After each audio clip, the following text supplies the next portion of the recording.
Time to put on your mystery hat because we've got a brand new sighting of a UFO, the kind that we're starting to see a lot more of these days. In fact, this may just be the Honda Civic of interplanetary travel, flying Tic Tacs.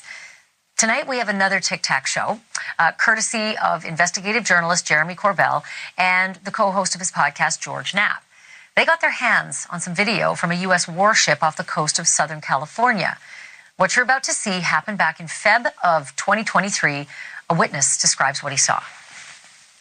But when we start talking about all of the objects, all four objects, and what we witnessed was all four of them, all in synchronous, jetting off into the abyss. All four, all timed together, and all left. And we were like, holy shit. And they were all, maybe the second they left, maybe 3-4 seconds pass, I run to my station and I look at my radar and they're all gone. They're all off radar. And I was like, that's it. They all zoomed off. But it's clear that they're in communication with one another and synchronized, like 3, 2, 1 countdown, let's all go. This Tic Tac had no typical propulsion, no exhaust, no wings, no tail, no rotors, the kinds of things that we all use to get around. It reminded me actually of the first reported Tic Tac sighting back in 2004. That one was also off the coast of Southern California, and it was caught on video by U.S. Navy pilots. So what does it all mean? Ben Hansen always has the answers. He is the host of UFO Witness on Discovery Plus, kind enough to be with us tonight. Hey, Ben, thanks for doing this. Okay, I'm starting to see a lot of Tic Tacs. Is it time to worry? Well, Ashley, they've never left. You know, we've been studying this area off of Catalina Island, San Clemente. It's, you know, Southern California. There's a very deep channel that goes between the islands and the mainland. And as you said, back in 2004, this is where that Tic Tac video was filmed and where they were seeing these objects regularly. So in this particular case, you couldn't really ask for anything better. You have eyewitnesses who visually saw it coming up out of the water, by the way, and then recorded it with thermal camera. And also, you know, you have these sensors that were on radar that were able to pick it up.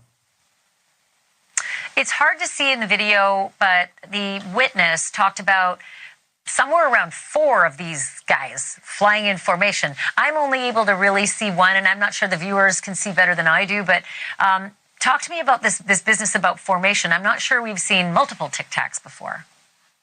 So if you remember way back with the Nimitz case, they had been seeing multiple objects show up on radar, and then they would instantaneously show up maybe 60 miles away and somewhere else. So a lot of these do involve multiple objects. In this particular video, which they're still looking at, I can maybe make out 2. This is not the raw footage, by the way. This comes from, I believe, one of their smartphones as they were recording the screen. So we're not seeing the whole footage. That hasn't been released yet. But remembering that they visually saw this, and then when they go back out to the bridge to look for it, they watched at least 4 of these move away in synchronous fashion instantaneously, just disappeared. So you mentioned the Nimitz. There's this fighter, this warship as well, this incident. There's the U.S. Navy pilots who were flying a jet when they saw their Tic Tac. Seems like the Tic Tacs are around a lot of our military assets, which makes me start to wonder, is this really otherworldly, or is this just really sophisticated potential spycraft of another nation? And the question always is, you know, that's a scary thought as well, because this is not what we call next generation technology. It's not something that we could maybe realistically achieve in the next, 10, 20 years. When you can instantaneously disappear and reappear 60 miles away, I mean, that's really, in my opinion, beyond what we have available. And also the Tic Tac shape, we're seeing a lot of that. But in this area, too, we've got spheres. I've got reports that, boat operators have had what looks like a city of light. I mean, a whole city coming up from underneath them, everything lit up around them like daylight. And the jets have possibly been scrambled to intercept and try to find out what's going on under the water. So this is a hotspot location. It's not just isolated to the West Coast, but the Tic Tac shape does seem to be something that is reoccurring often. Can't believe you just said whole cities underwater. I am not going to sleep tonight, Ben Hansen.